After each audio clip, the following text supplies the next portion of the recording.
Be ready start. प्रतिवादी क्रमांक 1 व 2 किंवा त्यांच्या वतीने त्यांचे अधिकारी, कर्मचारी, प्रतिनिधी यांनी मौजे माळीवाडा येथील जुना सर्वे क्रमांक 44 व नवीन गट क्रमांक 14 अब्दी मंडी या शिवारातील वादी क्रमांक 1 ते 5 यांच्या ताब्यातील 14 एकर 36 गुंठे व वादी क्रमांक 6 यांच्या ताब्यातील 10 एकर जमीन यापुढे दावा मिळकत असे संबोधण्यात येईल. या मिळकतीवर वादीचे कब्जे उपभोगास हरकत अडथळा करू नये.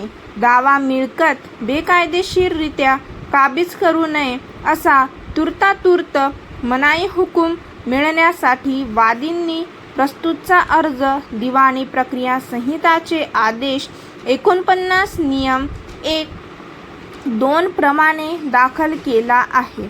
अर्जाच्या पुष्टार्थ वादी क्रमांक 3 अब्दुल शकील याने त्याचे शपथपत्र दाखल केले आहे. वादीचे अर्जातील कथन प्रतिवादी क्रमांक 2 यांनी दाखल केलेला खुलासा, निशाणी क्रमांक 14 व त्यासोबतचे दस्त तसेच वादींनी निशाणी क्रमांक 4 सोबत दाखल केलेले दस्त दोन्ही पक्षांचा युक्तिवाद विचारात घेता या अर्जाच्या निवाड्यासाठी माझेसमोर खालील मुद्दे उपस्थित झाले. त्यावर कारणांसह पुढील प्रमाणे निष्कर्ष नोंदवित आहे. परिच्छेद. वादीतर्फे वकील श्री शेख यांनी युक्तिवाद केला की वादी क्रमांक 1 चे पती व वादी क्रमांक 2 ते 5 यांचे वडील डॉक्टर M.A. समीर व वादी क्रमांक 6 हे भारतीय सेनेत होते. Doctor M.A. समीर व वादी क्रमांक 6 फतेह मोहम्मद खान यांनी भारतीय सैन्य दलात चांगली कामगिरी केली म्हणून डॉक्टर M.A. समीर व वादी क्रमांक 6 यांना निवृत्तीनंतर शासनाने जुना गट क्रमांक 44 माळीवाडा व नवीन गट क्रमांक 14 यातील डॉक्टर M.A. समीर याला 14 एकर 30 गुंठे व वादी क्रमांक 6 याला 10 एकर जमीन बक्षीस म्हणून दिली. श्री शेख यांनी पुढे युक्तिवाद केला की वादी क्रमांक 1 ते 5 हे डॉक्टर M.A. समीर यांचे वारस आहेत. त्यामुळे गट क्रमांक 44 यांचे 7/12 उतार्यावर 14 एकर 36 गुंठे या क्षेत्रावर वादी क्रमांक 1 ते 5 यांच्या नावाची नोंद झालेली आहे. गट क्रमांक 44 चा 7/12 उतारा पैकी यातील क्षेत्र 10 एकर या मिळकतीवर वादी क्रमांक 6 यांच्या नावाची नोंद आहे. परिच्छेद. श्री शेख यांनी युक्तिवाद केला की वादी क्रमांक 1 ते 6 हे दावा मिळकतीचे मालक व कब्जेदार आहेत. श्री शेख यांनी पुढे युक्तिवाद केला की प्रतिवादी यांचा दावा मिळकतीशी कोणताही हक्क व हितसंबंध नाही असे असताना प्रतिवादी हे वादी यांच्या दावा मिळकतीवरील कब्जे उपभोगास हरकत अडथळा करत आहेत.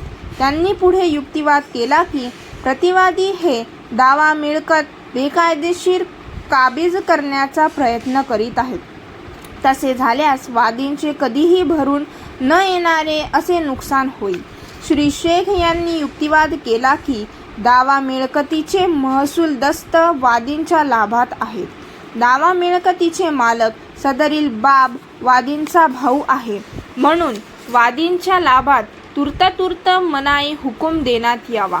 या उलट प्रतिवादी क्रमांक 2 याचे वकील श्री काटे यांनी युक्तिवाद केला की दाव्यास आवश्यक पक्षकार यांना सामील केलेले नाही. माननीय जिल्हा न्यायालयाची बाधा येते. त्यांनी पुढे युक्तिवाद केला की वादी यांनी दावा मिळकतीचे वर्णन हे मोघम स्वरूपात केलेले आहे. परिच्छेद.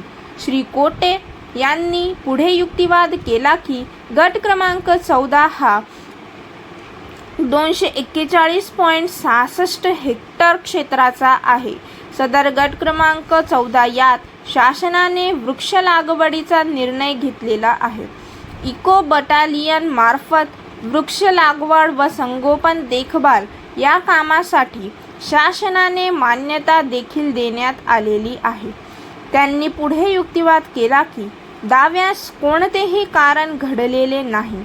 दावा मिळकतीचे स्पष्ट असे वर्णन दाव्यात नाही, त्यामुळे अर्ज नामंजूर करण्यात यावा.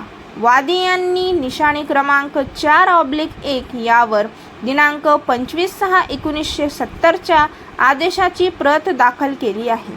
ते पाहता दिसून येते की सर्वे क्रमांक 44 माळीवाडा यातील 14 एकर 30 गुंठे क्षेत्र जिल्हाधिकारी औरंगाबाद यांनी डॉक्टर M.A. समीर यांना हस्तांतरित करून ताबा देण्यात यावा असा आदेश पारित केलेला आहे.